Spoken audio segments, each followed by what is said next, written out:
I went to hire in August, and I went specifically because I wanted to find out how they were progressing in the platform initiative. And I was, you know, it's always surprising to go there.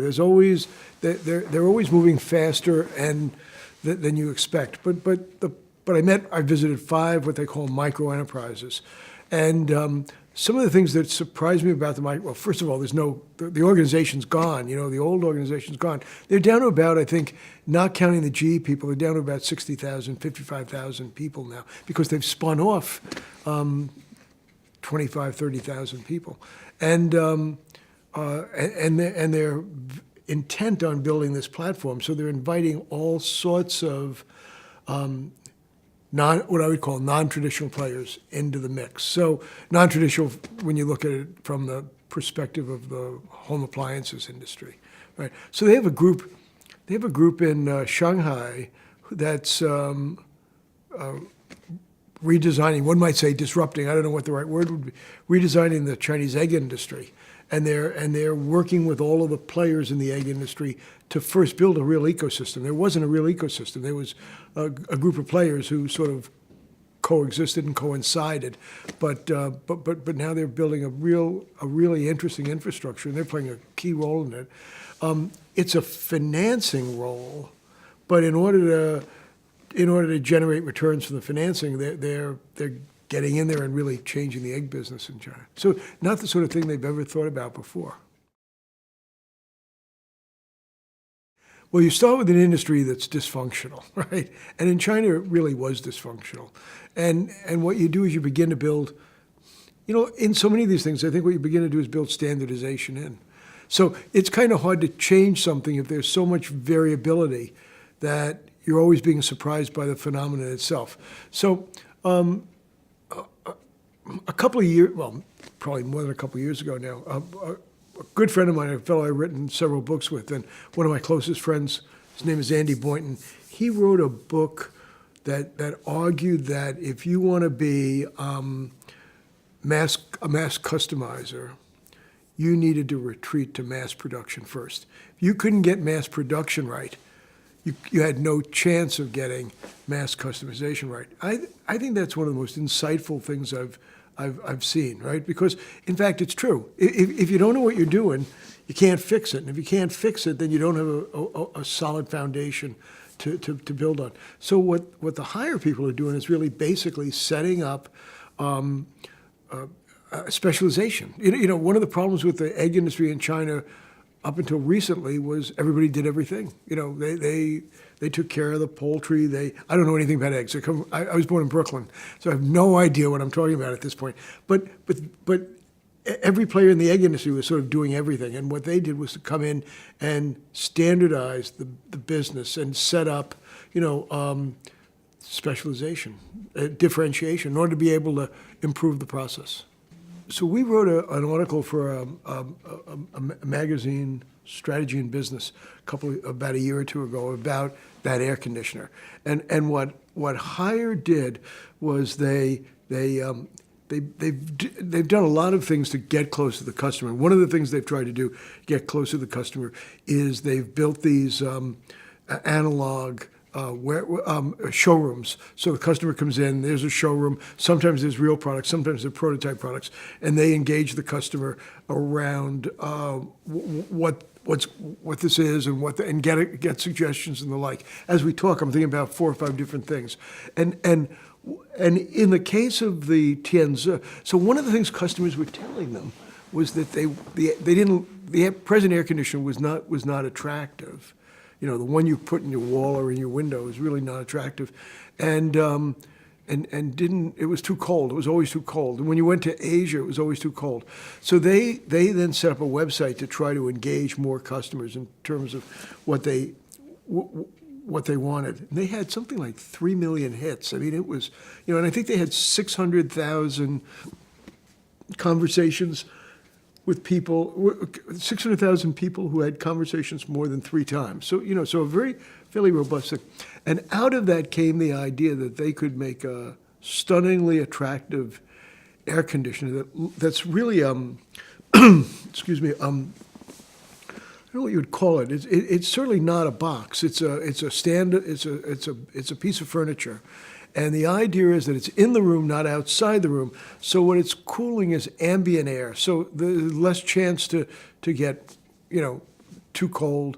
So my feeling is no engineer ever thought of. I'm an engineer. No engineer ever thought of, cooler, not colder. Right? It wouldn't even be in our vocabulary. But by listening to the customer closer than almost anybody else in the industry, they were able to get that insight. Then what they did was they decided that their conversations, their internal conversations, were linear and sequential. So that piece of information comes off the internet. Marketing people give it to design people. The design people say, well, we can't do anything about this. These customers don't. And then they work out an agreement, and over months they say, okay. And then they send the product to, engineering, and engineering says, we can't design this. And then they work out that the manufacturing says, we can't make this. And purchasing says later down the line, we've never bought these sorts of parts before. We have no idea what we're doing. And HR, if they ever get in the room, say, well, we don't have the talent to do this. And I think that's symptomatic of many organizations I work in. So what Hire has now done is to put all those guys in the same room at the same time. So that conversation about, do we have the talent? Can we buy the stuff? What does it take to engineer this stuff? Is happening in real time with everybody in the room. And they think it's taken a quarter out of 3 months out of their go-to-market time. Complete top-down. They have a visionary leader. He's one of the most interesting people I've ever met. He reads everything. He knows everybody. I mean, I'll go there and Clayton Christensen has just passed through, or Gary Hamel was there that morning, or, there's this constant. He's incredibly curious. He defines the role of the CEO as being a catalyst for change. Not for being the representative to the equity markets, right? That's delegated to other people. So he's rethought that role, and then he drives the change. Yeah, without a doubt.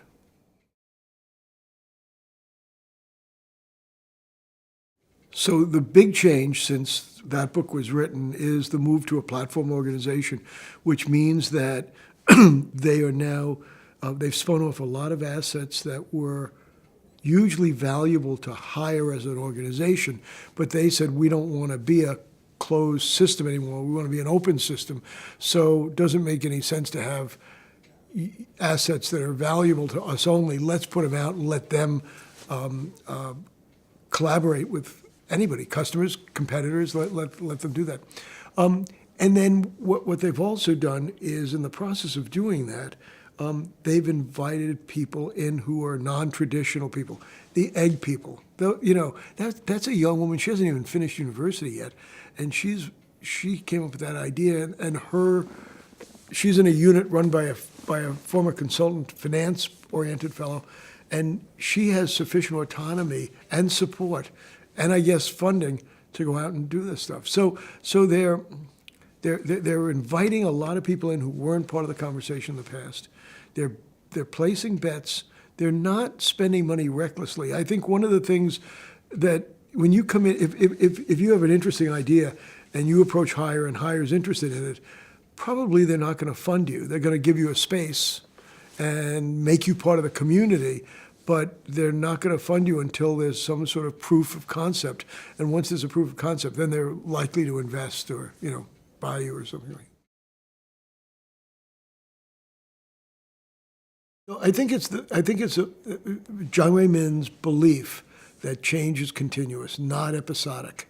So if I think about living in a business school, most of the companies we work with come into the school thinking that we have a big change coming. Let's hope we can get through it and return to normal. And I think what John Ray Min has been able to do over 30 years, it's not been a short time, over 30 years, is to say, you're never going to get through it. It's always going to change. The change it's continuous. It's not episodic. And he's kept the people who are enthusiastic about that, and he's culled out the people who are not enthusiastic about that or who can't deal with it one way or another. So he's got a strong group of people who love change. That's a huge advantage. They come to work every day thinking, wonder what we can change today.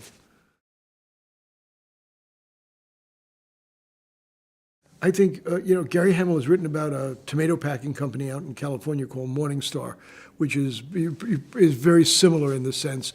And ABB, not an American company, but ABB, the Swiss-Swedish joint venture, for a while, particularly under Percy Barnevik's era, that was a organization very similar to Haier. Oticon, the Danish hearing aid company, went through a period where it was just like Haier. And I'm struggling to remember, but those were the key ones we saw that were sort of, bold in their ambitions, broaden their scope, really meaningful change rather than cosmetic change, and it was across the whole organization. It wasn't different bits and pieces of the organization. So I'm going to panel in a couple of weeks in Vienna with Gary Hamel and Alex Osterwalder, who created the business model Canvas. And the topic of that panel is two-speed change versus all or nothing, right? And we have about 4 panelists. They're all lining up on one side or another. And historically, I've always thought it's two-speed change. So if we're running this hotel, and we feel like we have to compete with Airbnb, historically the way I would think about it is that I would get a group of entrepreneurs and start it up and put it somewhere far away from the dominant hotel culture and run those 2 operations at different speeds and with different people doing different things, and most important, having different futures. So the people who are the entrepreneurs who are in the startup, they've got perhaps an unlimited future. People who are running the hotel, who knows what the future is, right? So I've always thought that's the way to go. But one of the things that I'm seeing is, and Gary was the one who really was forceful in getting me to think about this, was all or nothing. You can't do it two-speed. You got to do it all or nothing. And when I was out in Haier in August, I made notes to myself that, and without having even thought about this before, this is all or nothing. It's not this part or this part. It's everybody. And what they're doing symbolically is they're going after big symbols of intransigence and getting rid of them. Whether they need to or not, they're getting rid of them. And they're getting rid of them because they want to set a tone for the organization that's unambiguous.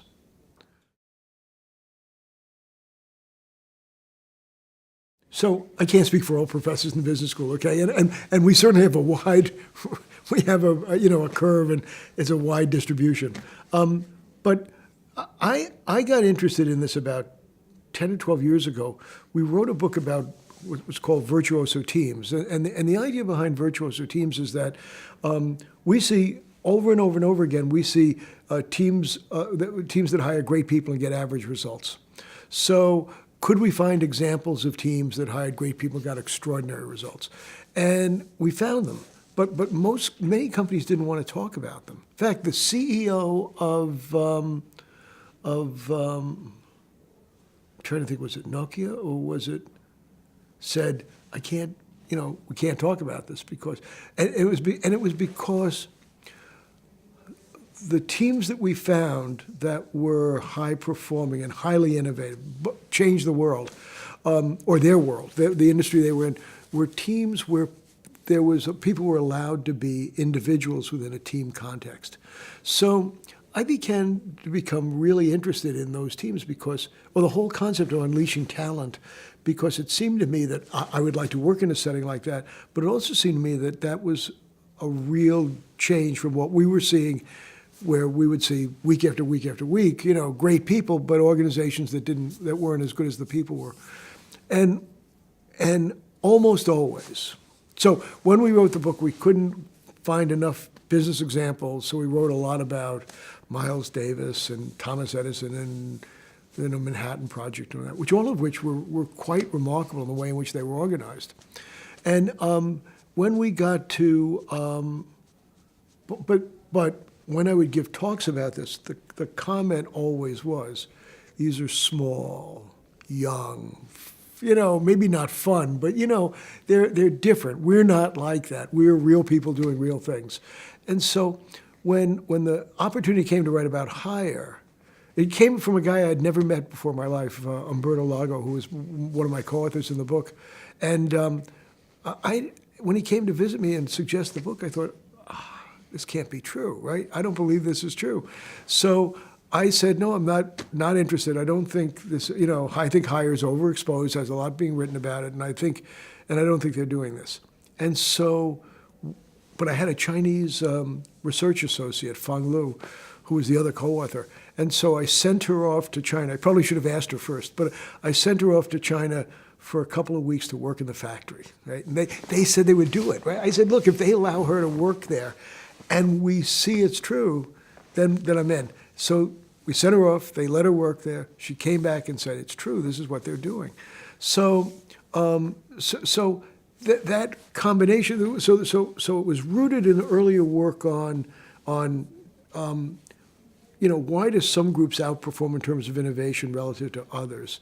But then it was, but I was also looking for an example that I could talk about in this room here, and people would understand it because it's a big company. It's like their company. They're making, they're not making sexy products. They're making products that we all need, and so that was why I was interested in them.